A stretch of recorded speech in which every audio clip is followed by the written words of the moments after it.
수영을 습관한다. 진제로 TV.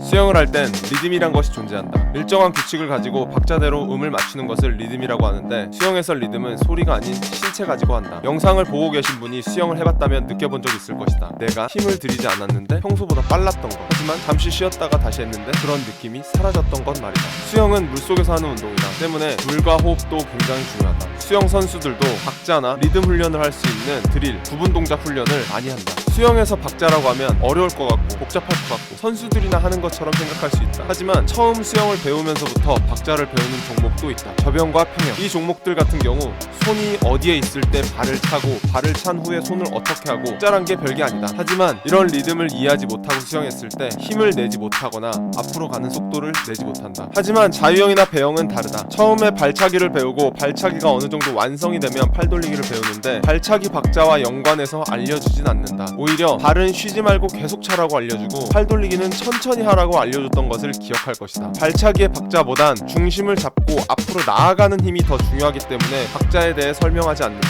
자유형, 크롤 동작이 익숙하지 않은 분들은 영상을 가볍게 시청하면 좋겠다. 이유는 발차기와 손의 박자를 생각하고 수영을 하면 더 헷갈려 이상하게 하는 분들이 많다. 자유형에도 박자가 있구나 정도만 알고 넘어갔으면 한다. 그럼 얼마나 복잡하고 헷갈리게 하길래 강사들도, 주변 수영을 잘하는 사람들도 잘 안 알려주려고 하는 자유형 손발 박자에 대해 알아보겠다. 어느 정도 자유형을 쉬지 않고 하는 분들은 대부분 손과 발의 박자를 이미 맞추며 수영을 할 것이다. 앞서 어렵게 포장한 자유형의 박자는 사실 사람의 몸으로 중심을 잡으려면 자연스럽게 나오는 움직임이다. 자유형은 한 손 한 손씩 돌리며 한 발 한 발 번갈아가며 찬다. 그렇기 때문에 양손과 양발이 함께 움직이는 접영이나 평영보다 돌리는 횟수가 많고 한 번 왕복의 움직임을 갖는 시간이 더 짧다. 그리고 접영과 평영은 손이 한 번 돌아갈 때 정해진 만큼 발차기를 해야 한다면, 자유형은 훈련 스타일이나 본인이 맞추고 싶은 만큼 발차기를 할 수 있다. 자유형의 발차기엔 대표적으로 2비트킥, 4비트킥, 6비트킥이 있다. 그럼 각 비트킥의 박자와 손의 연관성을 알아보자. 먼저 2비트킥이다. 앞의 숫자는 개수를 말하는 것이다. 말 그대로 한 번 팔 돌리기 할 때 2번을 찬다. 자유형 팔 돌리기는 양팔이 번갈아가며 돌기 때문에 헷갈릴 수 있다. 한 번 팔 돌리는데 2번? 오른팔이 어느 정도 끝이 나면 왼손이 돌아가고 있을 것이다. 이처럼 팔이 계속 돌아가는 중에 한 팔에 대한 발차기만 셌기 때문에 한 팔이 돌아가는 데에 발차기를 신경 써야 한다. 그럼 팔이 돌아갈 때 어떻게 차는 게 2비트킥일까? 먼저 앞에 있는 손 기준으로 오른손을 뻗고 있다면 뻗어주는 순간에 맞춰 왼발을 물 아래로 눌러준다. 그리고 반대 손이 뻗을 땐 반대발을 눌러주는 것이다. 이렇게 되면 한 손에 한 번씩 차는 것처럼 보이지만 한 손만 봤을 땐 2번이 들어가게 된다. 그렇다면 왜 손이 들어가는 순간이 기준이 될까? 손을 앞으로 뻗을 때 함께 움직이는 곳이 있는데 바로 어깨다. 자유형은 롤링을 하는데 손의 움직임을 더 자연스럽고 부드럽게 하기 위함이다. 이 때문에 손의 움직임은 부드러워지겠지만 롤링 시 몸통이 돌아간다는 단점도 있다. 몸통이 완전히 돌아가면 내가 하고 싶은 대로 움직임을 갖고 있기 힘들 것이다. 중심도 잘 안 잡히고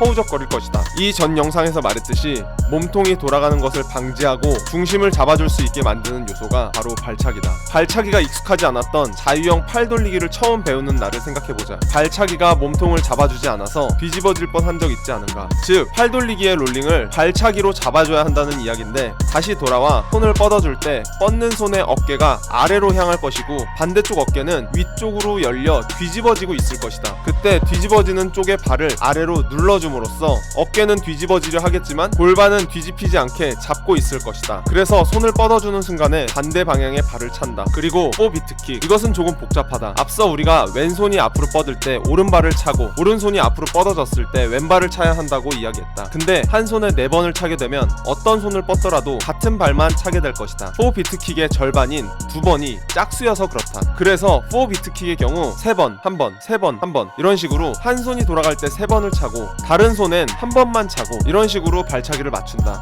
이 박자의 경우 한 손에 힘을 더 집중하고 싶거나 속도와 체력 안배 두 가지를 병행하고 싶을 때 사용하는 영법이다. 특히 자유형 장거리에 출전하는 선수들이 많이 사용한다. 마지막으로 6비트킥이다. 6비트킥은 4비트킥보다 어렵지 않다. 하지만 2비트킥, 4비트킥보다 힘이 더 많이 든다. 당연한 이야기겠지만 발차기가 많아지고 발차기가 빨라질수록 더 힘든 수영을 하게 된다. 하지만 그만큼 중심도 잘 잡히는 수영이 되고 속도도 빨라진다. 왼손을 뻗을 때 오른발을 차주고 왼발, 다시 오른발까지 차줄 때쯤 오른손이 머리 앞에 도착해서 뻗어주고 있을 것이다. 그럼 오른손을 뻗으며 왼발을 차주는 것이다. 바로 직전 오른발로 찼기 때문에 순서가 잘 맞을 수 있다. 그리고 오른손이 뻗어지기 직전에 왼손이 물 잡기를 시작했을 텐데 발을 3번 차는 동안 다시 돌아와 머리 앞에 손을 뻗어줘야 한다. 왼손만 생각하면 6번을 다 맞춰 들어온 것이다. 즉 식스킥을 찰 때도 마찬가지로 한 손에 6번을 차는 것이다. 번갈아가며 돌아가는 팔돌리기 때문에 3번씩 나누어 갖는 느낌을 가질 수도 있겠지만 비트킥 앞의 숫자는 한 손이 한 바퀴를 돌아갈 때 발차기를 차는 숫자다. 자유형의 손발 박자는 따로 알려주는 이가 많이 없다. 너무 짧은 시간에 개수를 세고 맞추기는 쉽지 않기 때문이다. 그래서 알고 했을 때 더 안되는 분들이 많다. 대부분의 사람들은 신체 구조상 하다보면 나도 모르게 자유형 박자를 잘 맞추게 된다. 간혹 반대 발차기를 하고 계신 분들도 있다. 그런 분들은 그게 편하다고 생각하고 그렇게 하신다. 하지만 아직 맛보지 못한 초콜릿을 설탕물로 어찌 이길까?